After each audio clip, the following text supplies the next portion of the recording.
Africa holds over 30% of the world's mineral reserves. It has gold, diamonds, oil, cobalt, uranium, and rare earth metals, the materials that power modern civilization. Yet millions of people across the continent live in poverty. Why? How can lands so rich produce people so poor? This is not a story of failure. It is a story of history, power, and global systems. Africa is not resource poor. It is resource rich. Democratic Republic of the Congo supplies most of the world's cobalt. Nigeria is one of Africa's top oil producers. South Africa has gold, platinum, and diamonds. Ghana is rich in gold and cocoa. These resources are essential for smartphones, electric vehicles, and global energy systems. Yet most African countries export raw materials, not finished products. That difference changes everything. To understand modern poverty, we must return to the colonial era. European powers colonized Africa not to develop it, but to extract wealth. They built mines, not industries, built railways to ports, not cities, educated few Africans, and trained almost no engineers. Colonial economies were designed to send wealth outward, not build inward.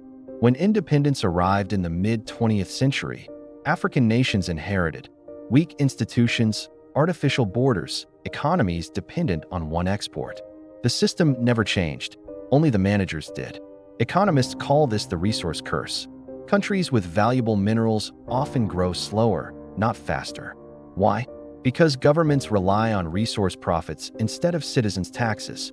When leaders don't depend on the people, accountability disappears. In Nigeria, billions of dollars in oil revenue flow every year. Yet many citizens lack stable electricity, clean water, or quality schools. Resource wealth concentrates power, and power corrupts.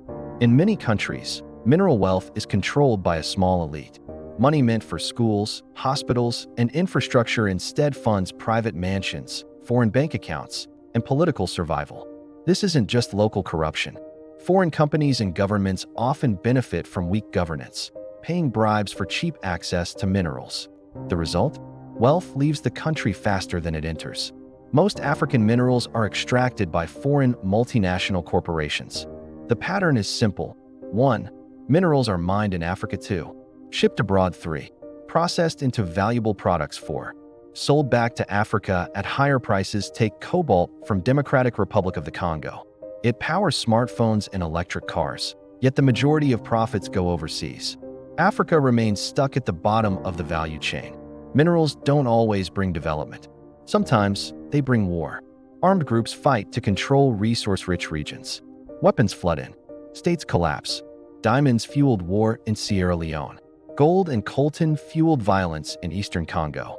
Conflict destroys infrastructure, scares away investment, and traps nations in survival mode. Many African countries also face crushing debt. Loans from global institutions like the International Monetary Fund often come with conditions. Cut social spending, privatize resources, open markets to foreign companies. At the same time, African manufactured goods face tariffs in global markets. The rules of trade are unequal and always have been. Africa's poverty is not inevitable. Some countries show a different path.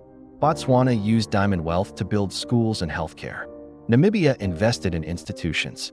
Rwanda focused on governance and services. The difference is not resources, it is how they are managed. Africa does not need charity. It does not need saving. It needs control over its resources, fair global trade, strong institutions, education, and industry. Africa is rich. The challenge is keeping that wealth at home. The future is not written.